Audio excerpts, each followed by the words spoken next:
Okay, ji, Bismillahirrahmanirrahim. Today we'll start a new topic. This will be our 8th lecture. This topic is related to capital structure and leverage. Now, what is meant by capital structure? Capital is investment in a business. Investment or the amount invested in a business or the finance that is coming into the business, there are two sources. One is equity and the other is debt. So what combination would suit the business? What combination of debt and equity will be suitable for the business?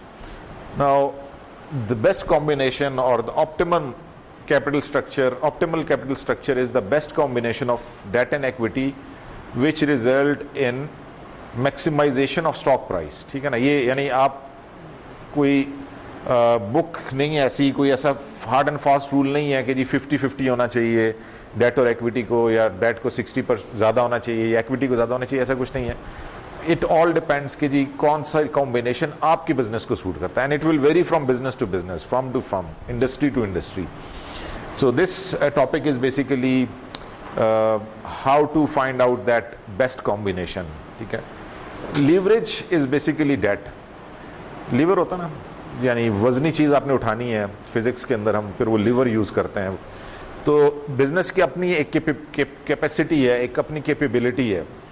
अब आप उस capacity को बढ़ाना चाहते हैं, उस capability को बढ़ाना चाहते हैं, तो फिर आप उसमें डेट को लेकर आते हैं, उससे आप उसको लीवर वाला काम करते हैं अपने बिजनेस को आगे ले जाने के लिए. तो ये बेसिकली हमारा इस चैप्टर में टॉपिक है. सर, ये तो ऐसा कंसेप्ट नहीं है कि मतलब अगर एक बिजनेस है ना वो 1 लाख से हो सकता है और हमारे पास सिर्फ 10,000 है, तो हम वो लीवरेज फैक्टर जो है ना वो बाकी 90,000 लेंगे तो 10 लीवरेज फैक्टर होगा और 90% आप डेट लेंगे, 10% अपना. वही है ना, यानी आपने अपने रिसोर्सेज पे जाते तो आप सिर्फ वो 10% वाली ही इन्वेस्टमेंट कर सकते. अब आप कहते हैं नहीं मैंने इन्वेस्टमेंट 100 वाली करनी है, तो फिर आप उसके लिए लीवर यूज़ करें ना, डेट का लीवर यूज़ कर रहे हैं. डेट की वजह से you are able to do the business, otherwise आप वो उस स्केल पे बिजनेस नहीं कर सकते थे. अच्छा जी, व्हेन अ बिजनेस स्टार्ट और when you establish a business, in your mind you have some target capital structure. कुछ आपने जब आप बिजनेस इस्टेब्लिश करते हैं तो कुछ ना कुछ आपके दिमाग में होता है कि यार let's say 40% is our own equity, यानी depending upon the scale of the business. आपने एक बिजनेस सोचा है, उस बिजनेस की टोटल इन्वेस्टमेंट वर्कआउट की है, जो उसके ऊपर आपने जब आप बिजनेस के लिए उसके लिए आप प्रोफाइल तैयार करते हैं ना, बिजनेस के हवाले से आप एक डॉक्यूमेंट बनाते हैं, पूरा बिजनेस क्या होगा, उसके अंदर किस स्केल का बिजनेस होगा, उसमें क्या इन्वेस्टमेंट होगी. तो अब आप वहाँ पे एस्टिमेट लगाते हैं कि यार ये जो जिस तरह का हम बिजनेस करना चाह रहे हैं उसमें टोटल इन्वेस्टमेंट हमारी इतनी होनी चाहिए या होगी, रिक्वायर्ड है, उसको हम किस तरह से पूरा करेंगे. तो एक टारगेट आपने अपने दिमाग में रखा होता है, एक टारगेट आपने सेट किया होता है कि यार टोटल इन्वेस्टमेंट हमें लेट्स से 100 मिलियन की चाहिए. 100 मिलियन में से 40% तक हम डेट उठा सकते हैं, 60% हमें शेयर्स के जरिए, इक्विटी के जरिए से पूरा करना है. So that is a target capital structure. The mix of debt, preferred stock and common equity with which the firm plans to raise capital. ठीक है ना, आपने एक टारगेट बनाया कि यार इतना अमाउंट चाहिए और ये हमारा उसमें कॉम्बिनेशन होगा.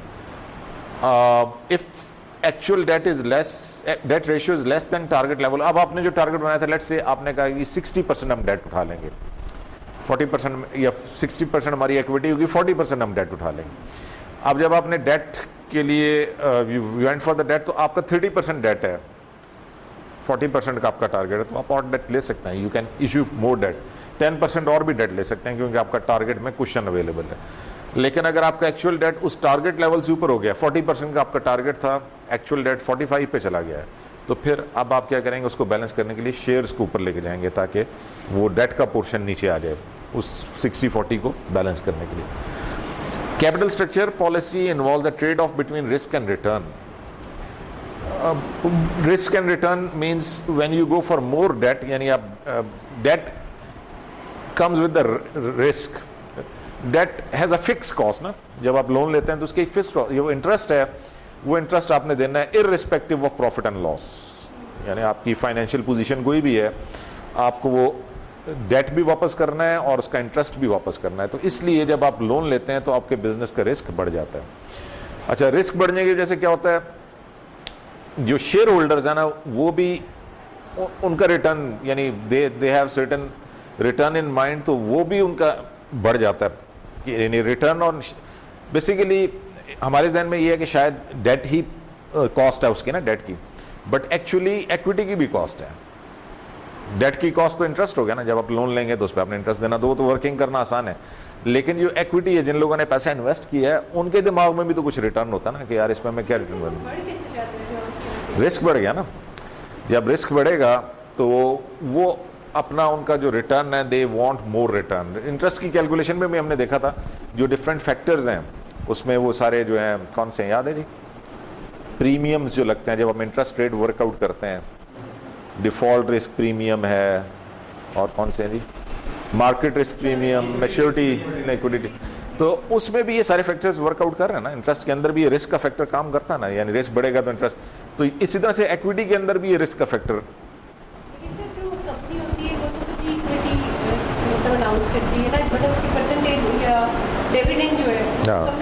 अनाउंस करती है, लेकिन लेता कौन है? मैंने लिया, आपने लिया, तो हम एक माइंडसेट के साथ आते हैं कि यार इस कंपनी में, जैसे अभी ये बात कर रहे थे कि हमने किस में इन्वेस्ट करना है, तो हम एक हमारे दिमाग में आइडिया तो होता है ना कि यार इसमें मैं इन्वेस्ट करूंगा मुझे इतना रिटर्न मिल जाएगा, some perceived return is in your mind, तो वो आपका वो कॉस्ट है ना आपकी इक्विटी की। तो दैट इज वाई जब आप लोन लेते हैं तो उससे आपका रिस्क बढ़ जाता है, more risk borne by share holders, however more that leads to higher expected rate of return on equity, तो इक्विटी की भी कॉस्ट बढ़ जाती है। ठीक है, डेट सर अगर हमें मज़ीद इन्वेस्टमेंट चाहिए तो हम अपनी जो भी उसका रिटर्न की रेट है वो हम बढ़ा देंगे ताकि लोग हमारे पास आए और आकर उनसे शेयर्स परचेज करें। जो शेयर लेने वाला है वो ये देखता है कि कंपनी के अंदर जो है ना रिस्क कितना है। ठीक है, तो जब आपने लोन लिया हुआ तो रिस्क फैक्टर हाई हो गया ना उसका, तो वो उसकी डिमांड ये होती है कि फिर मुझे इस हिसाब से कॉम्पनसेट भी हायर किया जाए, यानी ही एक्सपेक्ट्स अ हायर डिविडेंड या higher return compare to a company in which risk is low. ये उसके पॉइंट ऑफ व्यू से, डिविडेंड से ताल्लुक नहीं है इसका। इन्वेस्टर की जो है ना एक्सपेक्टेशन से इसका ताल्लुक है, इन्वेस्टर की एक्सपेक्टेशन क्या है वो है। ओके, कैपिटल स्ट्रक्चर डिसीजन, कितना रेशियो होना चाहिए डेट का और इक्विटी का? डिफरेंट फैक्टर्स आर देयर जिसकी बेसिस पे आपका डेट का पोर्शन जो है ना वो वेरी करता है। वो कौन से फैक्टर्स हैं? सबसे पहले तो ऑप्टिमल कैपिटल स्ट्रक्चर की हमने बात की, तो ऑप्टिमल कैपिटल स्ट्रक्चर हम कहते हैं वो होता है वो कॉम्बिनेशन और डेट और इक्विटी है जहां पे बिजनेस जो है उसकी स्टॉक प्राइस जो है ना मैक्सिमम हो जाए। दो तरह से इसको हम मेजर कर सकते हैं ना ऑप्टिमल कैपिटल स्ट्रक्चर को, वो आगे आएगा भी। एक ऑप्टिमल कैपिटल स्ट्रक्चर वो है जहां पे स्टॉक प्राइस मैक्सिमम हो गई, तो हम कहते हैं यार ये बेस्ट कॉम्बिनेशन है हमारा। या दूसरा ये कि कॉस्ट ऑफ कैपिटल, उसकी cost of weighted average cost of capital देख लें, जहां पे weighted average cost of capital minimum है वो आपका बेस्ट कॉम्बिनेशन है। ठीक है, तो optimal capital structure must strike balance between risk and return so as to maximize the firm stock price. 4 primary factor influence capital structure decision, यानी debt की जो इन्वॉल्वमेंट है ना वो इन 4 फैक्टर्स के ऊपर डिपेंड करती है। Number 1 business risk.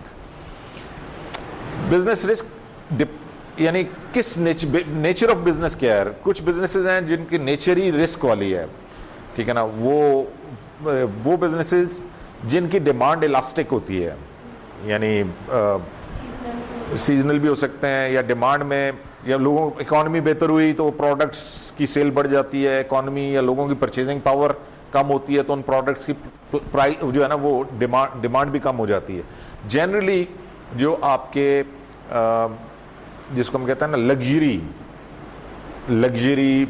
आइटम्स जो आते हैं उनकी डिमांड इलास्टिक होती है। अगर आप ऐसे बिजनेस के अंदर हैं, ऐसे फील्ड के अंदर हैं कि जिसकी डिमांड इलास्टिक है, तो हम कहते हैं इसमें बिजनेस रिस्क इज हाई। और कुछ प्रोडक्ट्स होते हैं जिनकी डिमांड स्टेबल रहती है, जैसे कि फूड प्रोडक्ट्स हैं, क्या ना, खाने पीने की चीज़ें हैं, तो वो लोगों ने लेनी नेसेसिटीज़ जो है ना, जो नेसेसिटीज़ ऑफ लाइफ हैं उनकी स्टेबल रहती है डिमांड, वो लोगों ने लेनी है, उसकी प्राइस बढ़ भी जाएगी तब भी वो कम होगी डिमांड, लेकिन इतनी कम नहीं होगी, बहुत ज़्यादा उसमें वेरिएशन नहीं आएगी, ठीक है ना। तो एक तो ये फैक्टर है। अगर आप रिस्की बिजनेस के अंदर हैं तो फिर आप ज़्यादा डेट अफोर्ड नहीं कर सकते हैं, ऑलरेडी आपका रिस्क फैक्टर हाई है, फिर आप ऊपर से डेट पे चले जाते हैं, लोन पे चले जाते हैं, लोन के साथ आपको एक फिक्स्ड रेट ऑफ इंटरेस्ट आ जाता है, ठीक है ना, फिक्स कॉस्ट आ जाती है, तो आपका रिस्क और बढ़ जाता है। तो nature of business is one of the factor which will decide कि जी आपका क्या कॉम्बिनेशन होगा, कैपिटल स्ट्रक्चर का क्या पैटर्न होगा। जो बिजनेसेस जिनकी डिमांड हाईली इलास्टिक है उनमें एक्विटी ज़्यादा होगा, डेट कम होगा। जिन बिजनेसेस के प्रोडक्ट ऐसे हैं जिनकी डिमांड इज इन इलास्टिक, यानी उसमें ज़्यादा वेरिएशन नहीं आती है, वो they are in a position to afford a higher percentage of debt, ठीक है ना। तो एक ये फैक्टर हो गया। ज़्यादा तो 50 तक भी होता है, जरूरी नहीं है, कोई मैंने कहा ना कोई भी 50 से भी ऊपर हो सकता है, बिल्कुल हो सकता है। इसमें कोई एज सच बुक में डिफाइंड नहीं है कि जी क्या होगा, वही बेस्ट वही होगा जिसमें आपको आपकी शेयर प्राइस मैक्सिमम जा रही है या जिसमें आपको कॉस्ट ऑफ कैपिटल मिनिमम जा रही है। क्योंकि सर जो मतलब अच्छी बिजनेस होती है, नाम अच्छा होता है या ज़रा बड़ा होता है सर, उसको फिर लोन भी इजीली मिलता है। ईजी मिल जाए तो वो आगे आ रहा है फैक्टर, वो भी है। तीसरा फैक्टर वही है। सेकंड फैक्टर ये है कि जी फर्म्स की टैक्स पोजीशन। अच्छा, डेट के साथ एक फ़ायदा है, वो ये है कि इससे आपको टैक्स में एडवांटेज मिल जाता है। कैसे? सर डेट जो है उस पर नहीं होता टैक्स, जब बहुत कम होता है। इनकम टैक्स नहीं है ये, पहले ही वो इंटरेस्ट सर आप सिर्फ इंटरेस्ट होता है, इनकम टैक्स दूसरा नहीं होता, इनकम टैक्स नहीं। प्रॉफिट में से कम हो जाता है ना, तो उतना उसको हाँ, बेसिकली जो आप लोन लेते हैं उस पर आप इंटरेस्ट पे करते हैं ना, वो इंटरेस्ट आपकी इनकम में से डिडक्ट हो जाता है। जब इनकम में से डिडक्ट होता है तो टैक्स नीचे चला जाता है। तो एक फैक्टर जो है ना लोन की तरफ जाने का, या एक रीज़न है जिसकी वजह से लोग बिजनेसेस जाते हैं लोन की तरफ, तो उनको उसमें टैक्स में फ़ायदा मिल रहा होता है। सर ईबीटी जब हम निकालते हैं, हाँ। तो इंटरेस्ट जब निकाल देते हैं उसके बाद हाँ, तो टैक्स में छूट मिलेगी ना आपको। तो अच्छा, अगर आपका बिजनेस ऑलरेडी ऐसा है, आप टैक्स फ्री जोन में ऑपरेट कर रहे हैं, आपका टैक्स सही नहीं है, तो फिर ये फैक्टर इंपॉर्टेंट नहीं है ना आपके लिए। फिर तो ये यानी आपको कोई टैक्स में आप लोन लें तो उससे आपको टैक्स में कोई एडवांटेज तो नहीं मिलेगा ना। तो ऐसी बिजनेसेस जिनको कोई टैक्स के अंदर ऑलरेडी छूट मिली हुई है, या अच्छा एक और बाय लॉ ऐसा भी है, अगर आपको लॉस हो तो वो लॉस भी आप कैरी फॉरवर्ड कर सकते हैं, वो आप अगले सालों में ना अपने टैक्स में उसको एडजस्ट कर सकते हैं जब आप टैक्स रिटर्न बनाते हैं। तो अगर आप ऑलरेडी अपने लॉस को एडजस्ट कर रहे हैं, आपको एक प्रोविजन मिली हुई है, तो फिर आपको टैक्स एडवांटेज नज़र नहीं आएगा डेट के अंदर। तो you that kind of businesses will not be tilted towards debt. Other than that जितने भी बिजनेसेस हैं उनको ये फ़ायदा नज़र आता है कि यार अगर हम लोन लेते हैं तो हमें इसमें टैक्स का एडवांटेज है, तो वो थोड़ा सा टिल्ट हो जाते हैं उसकी तरफ, ठीक है ना। तो ये एक और फैक्टर ये है, टैक्स का एडवांटेज जो है, दैट इज़ अनदर फैक्टर कि जिसकी वजह से businesses they are tilted towards the loan. Third जो है ना वो फाइनेंशियल फ्लेक्सिबिलिटी, जो फरहान ने बात की कि जो बड़े बड़े बिजनेसेस हैं जिनके पास ऑलरेडी फिक्स्ड एसेट ज़्यादा हैं, तो वो अब उनके पास ये सहूलत है, वो आसानी से लोन ले सकते हैं ऑन फेवरेबल टर्म्स उनको, क्योंकि जो लोन देने वाला है वो भी तो अपनी रिस्क को देख रहा होता है ना। तो अगर उसको ये नज़र आता है कि यार बिजनेस एस्टेब्लिश्ड बिजनेस है, इसके पास फिक्स्ड एसेट्स काफ़ी सारे हैं, तो वो आसानी से आपको लोन मिल जाता है। लेकिन एक न्यू स्टार्टअप बिजनेस है, कोई इतना बड़ा उसका सेटअप नहीं है, फिक्स्ड एसेट्स नहीं है उनके पास ज़्यादा, ठीक है, तो फिर वो लोन लेना उनके लिए, एक तो लोन लेना मुश्किल होगा, दूसरा अगर वो लोन ले भी लेंगे तो उस लोन के ऊपर उनको इंटरेस्ट काफ़ी हाई आएगा। तो ये भी तीसरा फाइनेंशियल फ्लेक्सिबिलिटी का आ गया। फोर्थ इज मैनेजरियल कंजर्वेटिज्म और एग्रेसिवनेस। अच्छा, कुछ मैनेजर्स होते हैं वो रिस्क टेकर्स होते हैं, मैनेजर्स का मतलब उनको रिस्क टेकिंग उनकी जो है ना एप्टीट्यूड है, तो वो जाएंगे लोन की तरफ जाएंगे, वो कहते हैं ठीक है व्हाट रिस्क है तो रिस्क तो लेना ही है बिजनेस के अंदर। कुछ मैनेजर्स होते हैं वो कहते हैं नहीं भाई हम अपने उसके हिसाब से आराम से इजी गोइंग, ठीक है ना, इजी गोइंग मैनेजर्स हैं, तो वो फिर दे आर नॉट टिल्टेड, वो कहते हैं यार जो अपने रिसोर्स हैं उसमें ज़्यादा मैनेज कर लो, ज़्यादा लोन के चक्कर में ना पड़ो। तो ये भी एक फैक्टर है, अगर आपकी मैनेजमेंट जो एग्रेसिव है तो आप ज़्यादा परसेंटेज ऑफ डेट की तरफ चले जाते हैं, अगर आपकी मैनेजमेंट जो है कंजर्वेटिव है, जो कि रिस्क टेकर नहीं है, तो वो फिर, तो ये चार फैक्टर्स हो गए। जो कि कैपिटल स्ट्रक्चर को इफेक्ट करते हैं, ठीक है। बिजनेस रिस्क कितना है आपका, फर्म की टैक्स पोजीशन क्या है, फाइनेंशियल फ्लेक्सिबिलिटी कितनी है आपके पास, यानी फाइनेंशियल मसल कितने हैं आपके, फिक्स्ड एसेट्स कितने हैं आपके पास, और मैनेजरियल एटीट्यूड क्या है, वो कंजर्वेटिव है या एग्रेसिव है। वेटेड एवरेज कॉस्ट है, इसका फॉर्मूला काफ़ी मुश्किल होता है। उसका क्या है? फॉर्मूला काफ़ी बड़ा है या काफ़ी डिफिकल्ट, मतलब बहुत सारे फैक्टर इसमें आते हैं। नहीं, इतना मुश्किल भी नहीं है, दो ही फैक्टर हैं, डेट और इक्विटी। अभी आएगा, आज डिस्कस कर लेंगे, इसमें आएगा वो weighted average cost of capital कैसे निकालते हैं।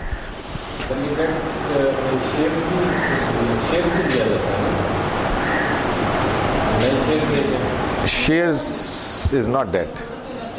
हाँ, शेयर लोन क्या होता है? लोन वो होता है जो वापस करना हो ना, दोस्तों वाला लोन नहीं है। दोस्तों में तो लोन वापस नहीं करना होता, या रिश्तेदारों वाला लोन नहीं है। बिजनेस में जो लोन लेते हैं वो वापस भी करना होता है। शेयर्स इक्विटी में आएगा, क्योंकि वो वापस नहीं करना ना, यही फर्क है। इक्विटी का पैसा वापस नहीं करना, बिजनेस का पैसा है बस। वो शेयर होल्डर को अपना पैसा वापस चाहिए तो अपने शेयर बेच दे, लेकिन बैंक बिजनेस ने वो पैसा वापस नहीं करना, जबकि लोन का पैसा बिजनेस ने वापस करना और इंटरेस्ट भी उसके ऊपर देना है। तो ये फर्क है दोनों में। अच्छा जी, business and financial risk. Business risk समझ आ गया क्या चीज है? बिजनेस रिस्क क्या चीज है अभी बताया पिछली स्लाइड के अंदर, नहीं समझ आया? बिजनेस रिस्क किसको कहते हैं? बिजनेस रिस्क कोई सा प्रॉफिट लॉस का जो आपके बिजनेस के अंदर रिस्क है, या उसे बिजनेस कितना मतलब डेट लेके नहीं, डेट तो फिर डेट के बगैर जो रिस्क है वो बिजनेस रिस्क है। नेचर ऑफ बिजनेस जो है वो बिजनेस रिस्क है। यानी अगर आपका डिमांड जो है of your product is elastic, जिसमें वेरिएशंस आ सकती हैं, फिर risk, business risk is high. अगर आपकी demand of the product is stable, ठीक है ना, थोड़ी वेरिएशंस हैं लेकिन छोटी छोटी वेरिएशंस बड़ी हैं, जितनी ज़्यादा वेरिएशंस आएंगी, वो जो अगर ग्राफ बनाते हैं ना उसमें स्विंग्स आर लार्ज, तो वो फिर बिजनेस रिस्क, उस बिजनेस का बिजनेस रिस्क हाई होता है। इनहेरेंट रिस्क है ना, वो इनहेरेंट रिस्क रिलेट करता है आपके प्रोडक्ट के साथ, किस प्रोडक्ट में आप डील कर रहे हैं। तो ये तो बिजनेस, यानी विदाउट एनी लोन जो रिस्क है वो आपका बिजनेस रिस्क है। अच्छा, अब फाइनेंशियल रिस्क क्या है? ये है additional risk placed on common stock holders as a result of firm's decision to use debt. Financial risk आएगा लोन के साथ, लोन लेंगे तो फाइनेंशियल रिस्क आ गया, लोन के बगैर है तो बिजनेस रिस्क है, ठीक है। बिजनेस रिस्क जिसमें बिजनेस की नेचर की वजह से रिस्क है, और फाइनेंशियल रिस्क लोन की वजह से रिस्क है। तो ये दो तरह के रिस्क जो है ना आगे हम डिस्कस करते हैं। बिजनेस रिस्क को पहले हम देख लेते हैं। जैसे मैंने कहा कि it is depending upon the nature of the business. Business risk is a stand alone, in a standalone sense, is a function of the uncertainty inherent in projection of a firm's return on invested capital. Return on invested capital कैसे हम calculate कर सकते हैं? Net operating profit after tax divided by capital. Net operating profit after tax क्या है? Net income plus after tax interest payments. ये after tax interest payments कौन सी? आफ्टर टैक्स इंटरेस्ट पेमेंट्स,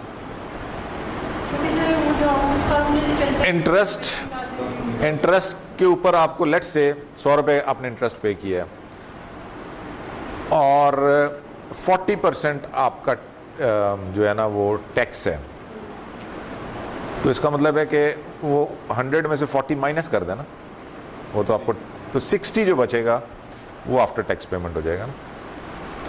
यानी हम उस जो बेनिफिट है उसको निकाल रहे हैं, टैक्स का जो हमें बेनिफिट मिल गया ना वो निकाल रहे हैं हम। तो आफ्टर टैक्स इंटरेस्ट पेमेंट वो होगी जिसमें टैक्स का बेनिफिट हमने निकाल दिया, तो वो हमारे पास that will be treated as net operating profit after tax. Net operating profit after tax, EBIT में से टैक्स माइनस कर दें, अर्निंग बिफोर टैक्स, हाँ ठीक है, EBT बन जाएगा ना। नहीं, लेकिन हम ये कह रहे हैं कि इसमें से टैक्स को माइनस करना, टैक्स बेनिफिट को माइनस करना।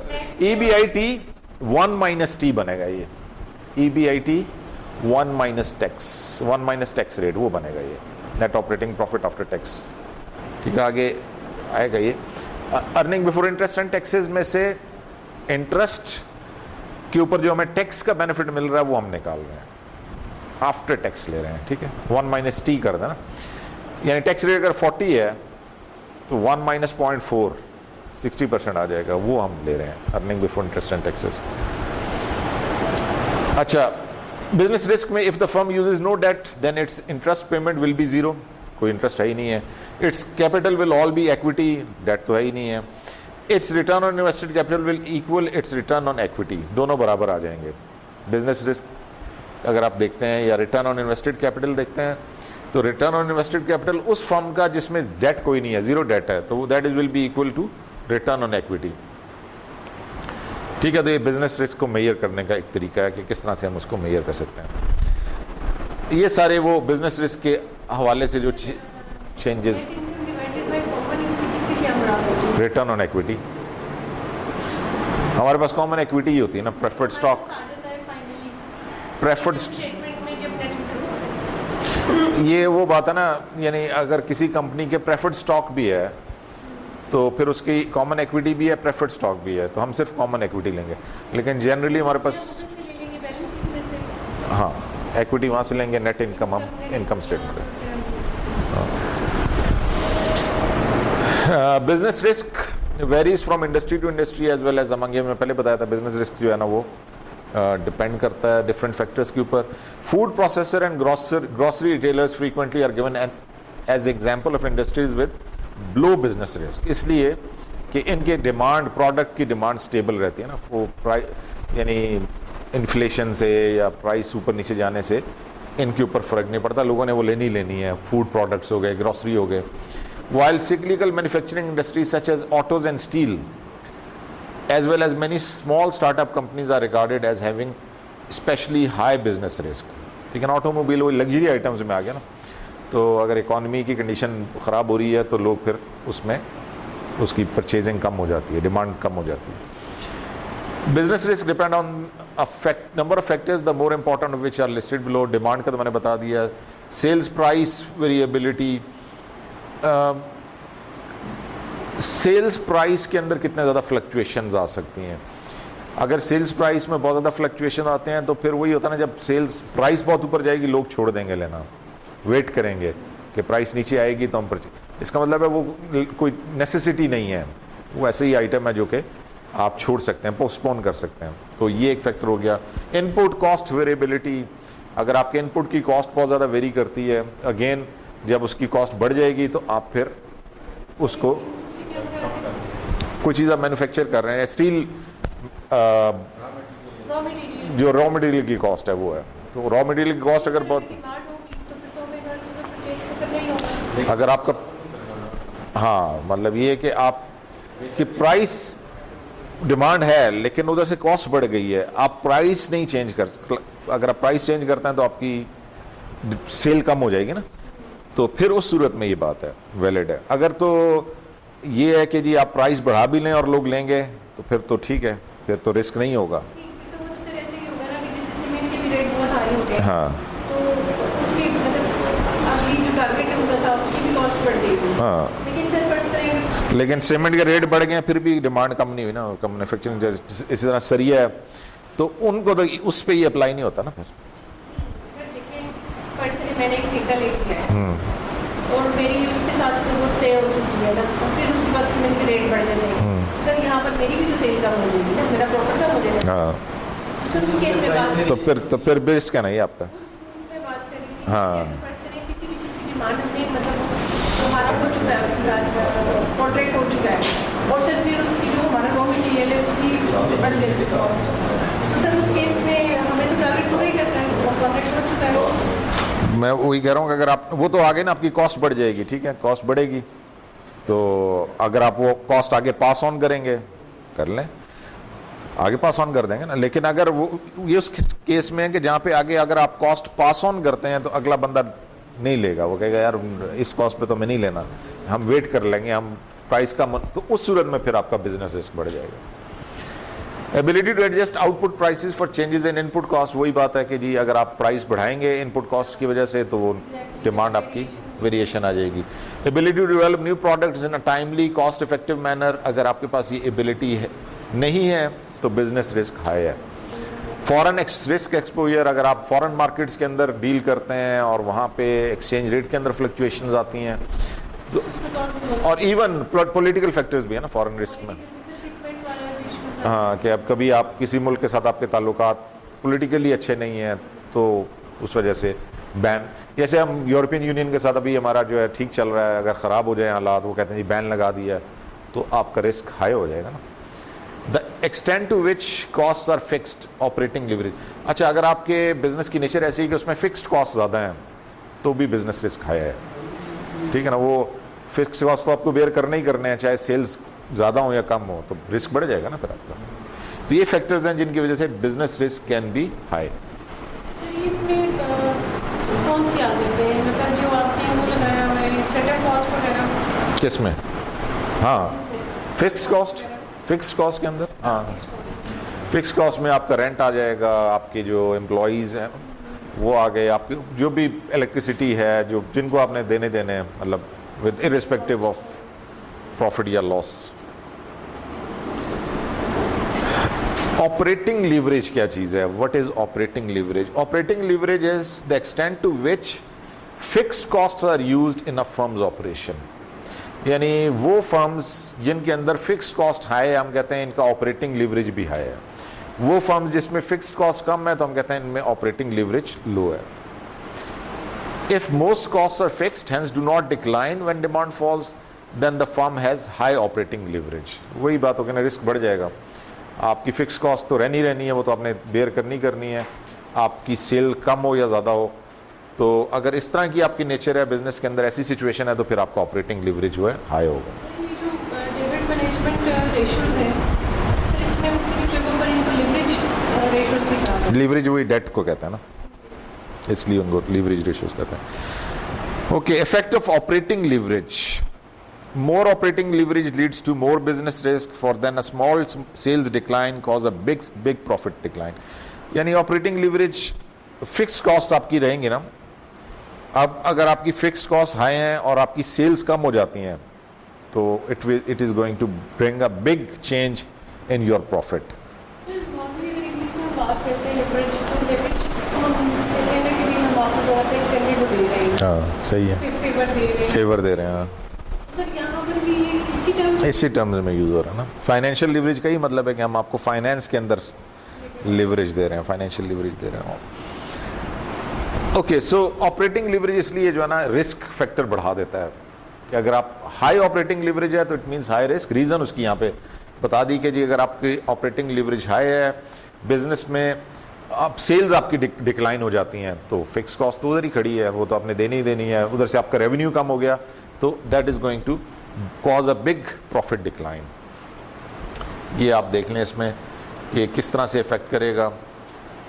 फिक्स्ड कॉस्ट हैं आपकी and then we have total cost, ठीक है। ब्रेक इवन पॉइंट हमारे पास है सर्टेन पॉइंट पे। अब अगर इसके अंदर हम देखें कि फिक्स्ड कॉस्ट तो वहीं खड़ी है, टोटल कॉस्ट यानी जो टोटल कॉस्ट है उसमें वेरिएबल और फिक्स दोनों ऐड हो गई ना। जो टोटल कॉस्ट वाली लाइन है that is basically indicating both, it include your fix cost and variable cost. अगर आप लेफ्ट वाले ग्राफ में देखें तो आपके पास टोटल कॉस्ट आर हाई और आपके पास जो रेवेन्यू, जो आपका प्रॉफिट का पोर्शन है, वो जो ब्लू से कलर का पोर्शन है वो आपका कम है। अब अगर आप देखें सेकंड राइट वाले ग्राफ में कि आपकी टोटल कॉस्ट कम हुई है, यानी आपकी वेरिएबल कॉस्ट कम हुई है, फिक्स कॉस्ट तो वहाँ पे ही है, लेकिन उसकी वजह से आपका प्रॉफिट के अंदर जो है मार्जिन बढ़ गया है। ब्रेक इवन क्वांटिटी, किस पॉइंट पे आपका ब्रेक इवन हो रहा है, कितनी सेल्स, यानी जहाँ पे नो प्रॉफिट एंड लॉस वाली सिचुएशन है, वो कहाँ पे आती है आपकी। अच्छा जी, फाइनेंशियल लीवरेज, ये ऑपरेटिंग लीवरेज की बात हो गई। Financial leverage, financial leverage is the use of debt and preferred stock. Preferred stock को क्यों इसमें डाला हुआ है? हालांकि वो तो इक्विटी है, ये होती है, इस पे फिक्स्ड होता है। हाँ, इस पे भी डिविडेंड फिक्स्ड होता ना, तो Debt की तरह की चीज़ है। डेट की, यानी हाइब्रिड है, इसमें दोनों करेक्टरिस्टिक्स हैं। डेट इस तरह से है कि इस पे आपने डिविडेंड फिक्स कर दिया है कि जी हम आपको 5% डिविडेंड देंगे तो 5% देंगे, वो तो जिस तरह डेट पे लो इंटरेस्ट फिक्स है उस तरह इस पे भी फिक्स हो गया। लेकिन इक्विटी इस तरह से है कि ये वापस नहीं करना, वापस नहीं करते। ठीक है ना, ये भी पैसा हमने वापस तो नहीं करना, डेट का पैसा हमने वापस करना है प्रेफर्ड स्टॉक। लेकिन चूंकि इस पे वो जो फिक्स्ड कॉस्ट आ रही है तो इसलिए हम इसको इसमें डाल रहे हैं, इसको भी हम फाइनेंशियल लीवरेज फिक्स्ड कॉस्ट होने की वजह से डाल रहे हैं वहाँ पे। तो डेट, सो अगर आपके बिजनेस में डेट या प्रेफर्ड स्टॉक यूज हो रहा है तो it means there is financial leverage in your business,